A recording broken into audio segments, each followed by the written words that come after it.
Hello everyone. If you want to go to my free course, type henry-ward.co.uk into Google, then go to Henry Ward Trading, and then this here is my free course. Click on Start Today.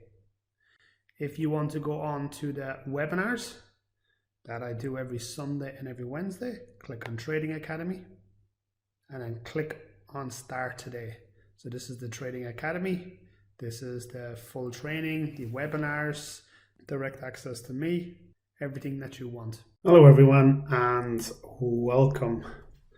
Thank you for joining and jumping in on today's webinar. Don't forget to click the like and subscribe button.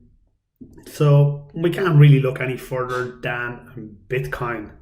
So Bitcoin, if we have a look at year to date, and I know it's only the 17 days into the month, but so far year to date, Bitcoin is up 27%.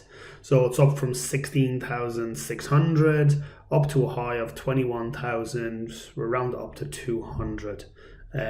So we've had a really nice jump on the likes of Bitcoin. Now, I don't know whether you guys are conspiracy theorists. One of the reasons I heard that this was happening is that the FAA grounded all flights in the US, so the whole of US, there was no flights allowed out, and they put it down as a signaling error. Okay. Now, whether it was or it wasn't is a completely different matter. Then a couple of days later, Canada had the same sort of issue. And about a week before that, then the Philippines had the same issue as well. So, and what they've said to us is this is an outage. Now, the conspiracy that I heard was that it was actually a cyber attack, and the government and Canada and US were actually paying ransoms. And I also heard that if you pay a ransom, you're going to pay a ransom in Bitcoin, aren't you? Who knew? And that's why the price of Bitcoin has jumped up 28%, because the US government and the Canadian government are buying Bitcoin to pay ransoms. I did say it was a conspiracy theorist, but looking a little more into this, why that has jumped, well, no one really has a definitive answer of why that has jumped.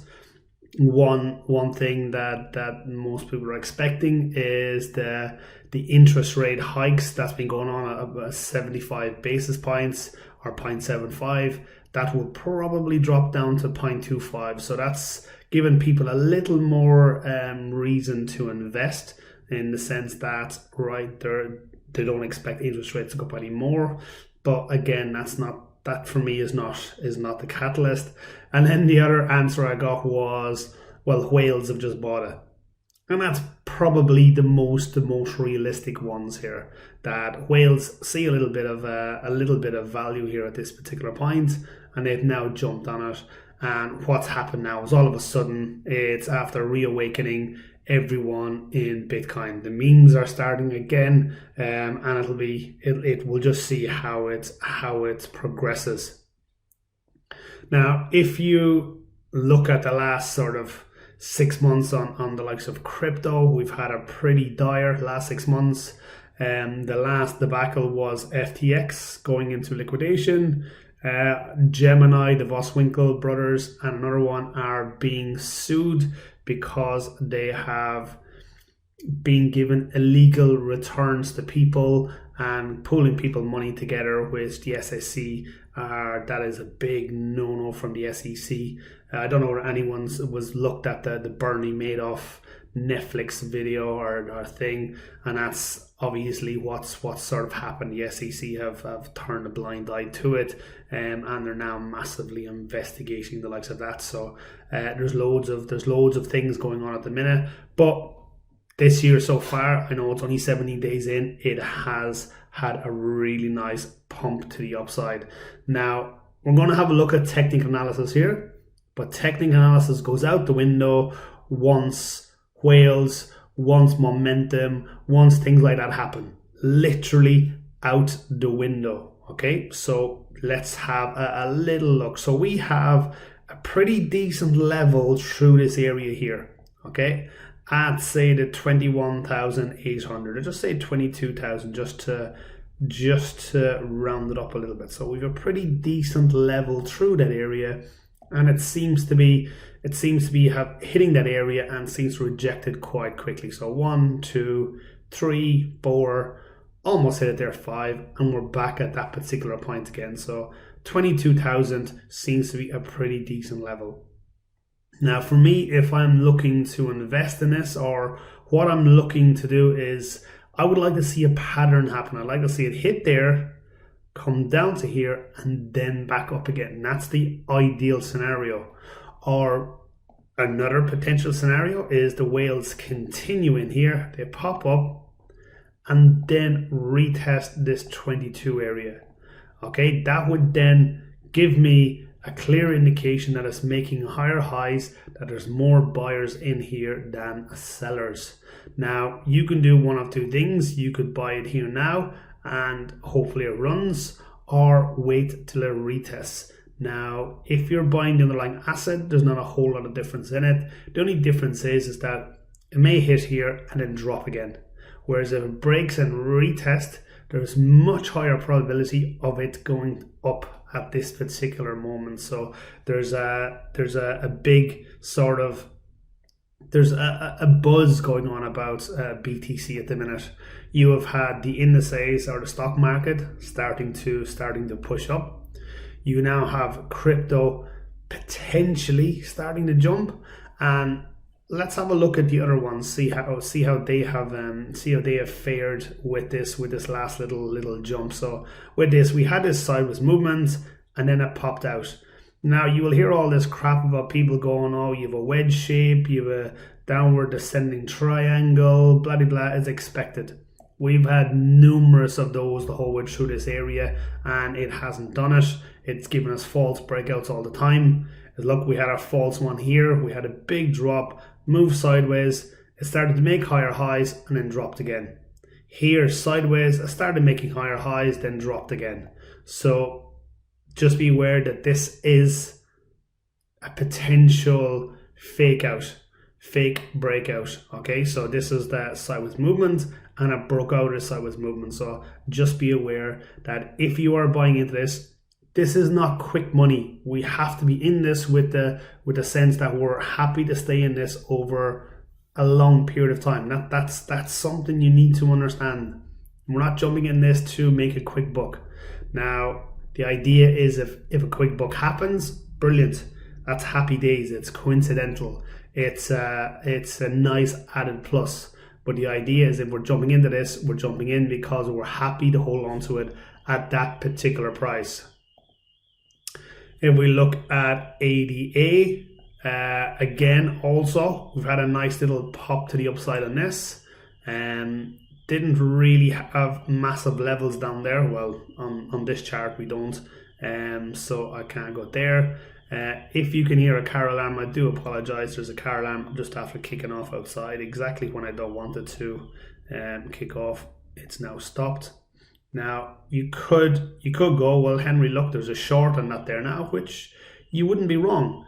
1, 2, 3 touches, and there could be a nice little short on that. So anyone who's looking to short a market, potentially there. For me, the real resistance level is that 0.4134. So that's where, for me, where the big sort of resistance level is.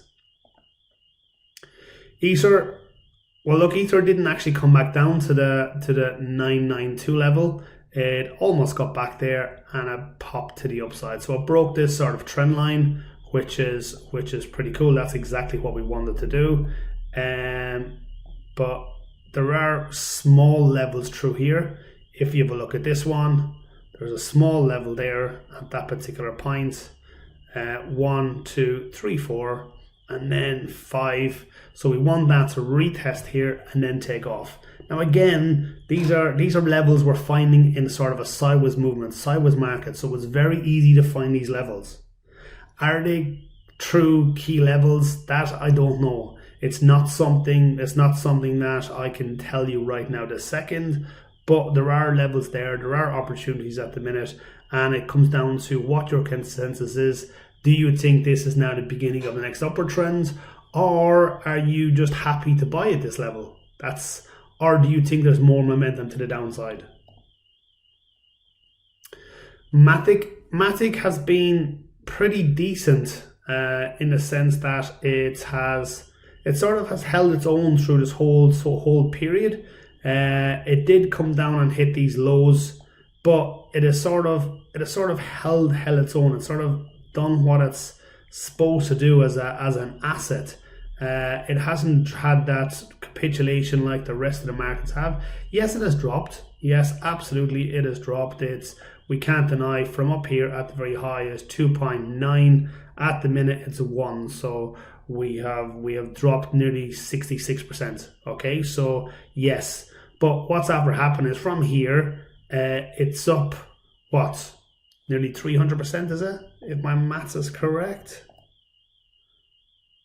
Yeah, up to the high there was 300%. Up to here is 218. Okay, so it went up to 300. It's up 200 from the low here. So anyone who bought it at the low at the 298, well done, really good trade. But we just have to make sure that we are happy with this in a particular area. Now let me put that back where it was, and we have a little sort of ceiling there. But I'd like to see that break and retest. That needs to break out to the upside. Solana, one of these that I didn't invest in. It wasn't something that I was interested in, and I didn't massively think it had value other than jump in it when it's running hot and then get out of it the minute it stops. That's the only value I saw on the likes of this. It's one of these ones that's come from nowhere, went up the whole way up there to 260 and then dropped like a proverbial stone. It's now at what, 17, which is unbelievable. Binance Coin is one of those ones that, look, if you like Binance, you hold on to it. It's as simple as that. It's not, for me, there's no real value in it other than you wanting to have a bit of Binance. So for me, then no. XRP, it was the darling child behind Bitcoin, wasn't it, for a time there? But after the court case, after all that sort of stuff, it sort of dropped like a stone. But it seems to be holding its value between the 22335 level and the 0.3070 level. So they're the two levels that it seems to be holding its own. It seems to be at that sort of level. It seems to be at that area, and that's what we want to see. We want to see it find the floor, and then from there start to turn. Dogecoin had a little pop to the upside, still 90% down on it. Got in this because of Elon Musk, and then regretted it ever since. So this is not something that I would suggest investing in. If you're already in this, potentially buy it up here to dollar cost average in, bring your average open down. But that's realistically the only reason to be getting in this. I don't see massive value in the likes of this. Litecoin had a really good run since June, and we're up since June to today 118%. So Litecoin has had a really good renaissance over this period of time. For me, again, it has to come back down to this level. If it comes back down to there, then we're looking for the next wave of buyers to jump in. So there's some promising signs there on some of the better cryptos. So the likes of Bitcoin, the likes of ADA, Ethereum, Matic, and Litecoin, all quite promising. Out of the two most promising ones is Litecoin and Matic. They're the two promising ones out of the whole lot of it there at the moment. And then probably BTC is number 3 on that. But they won't run really without Bitcoin running. So quickly over onto the indices very quickly. So the Nasdaq. So the Nasdaq has hit that floor, hit that bottom. We've had this really nice run over the last 10 days. Everything seems to be bullish at the moment. Everyone seems to be happy. There's good news about the interest rates potentially being moved from 7.75 or 75 pips down to 25 pips. So that's a talk, and that's what is everything a little bit bullish at the minute. But it'll be interesting to see whether it gets to here and what happens there. I'd expect it to drop when it hits there. You've won two trades already. On the daily chart, I need that to pull back into this level here. If it comes back to there and we get a really nice price action bar, then there's a buy. But again, it's one of these ones that we have to leave it alone, let it play out and see what happens. S&P 500, anyone who was on my webinars will have known this. We are back at this weekly level. Look, 1, 2, 3, 4, 5 touches. So we are touching it right there. If we go up onto the weekly chart, you'll see it better. So just be aware of that we are sitting there. But there are a couple of different notable changes here. So look, there's the high, and high, and then the low. Look, low, lower low, lower low. This one here is a higher low. So that's the noticeable change that's after happening here. So the little dog leg is actually moving to the upside. So then potentially this could be a phase 1, phase 2, and then phase 1 to the upside. Am I confident that will kick and make a higher high? No. But is there a probability of that? Yes, it's much higher probability of that happening now than there was when this was making lower lows.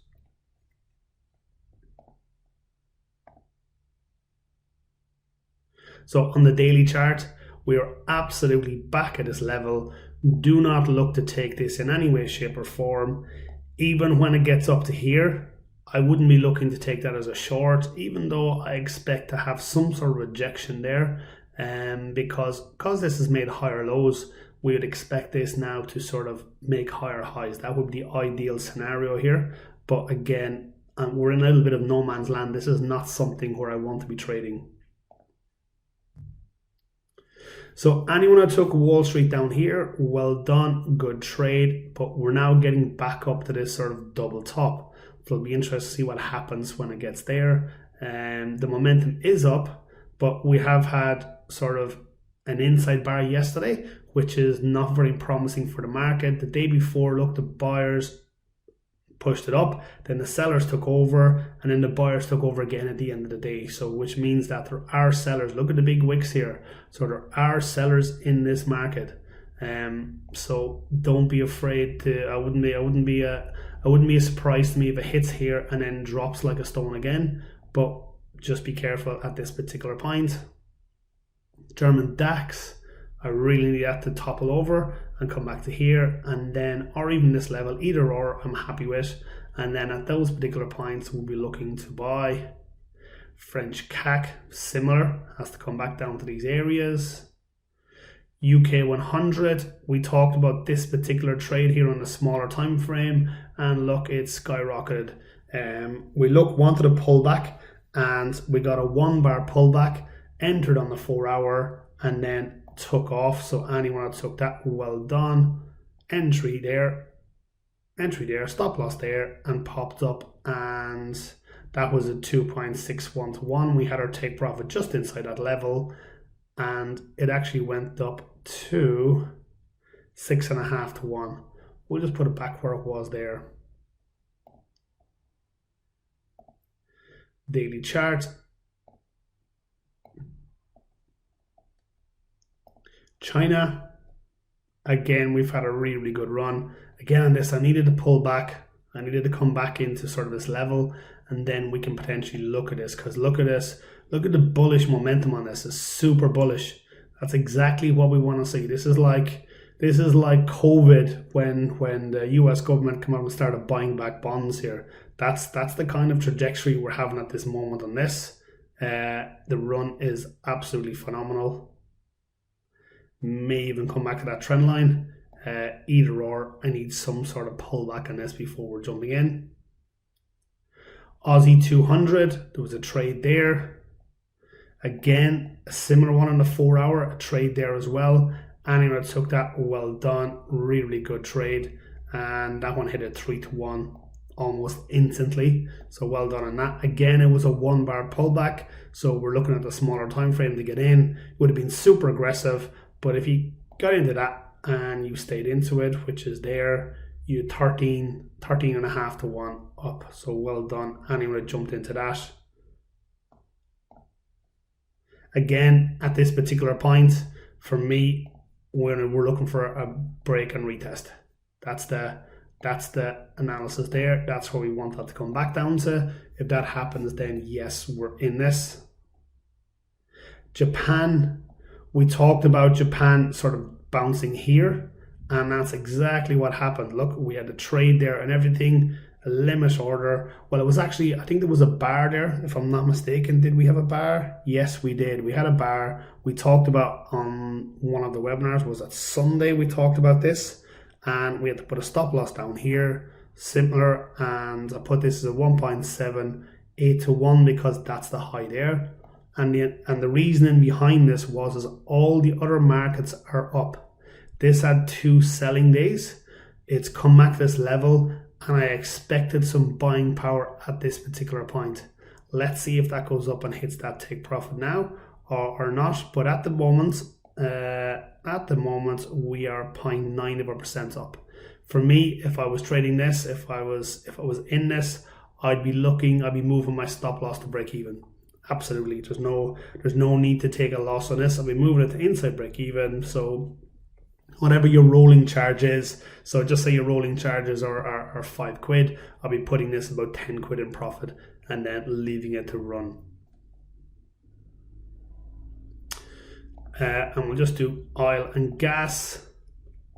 So we'll put a limit order on this to go short. So it still hasn't been triggered in. It still has a 1 day pullback here. So a smaller time frame pullback.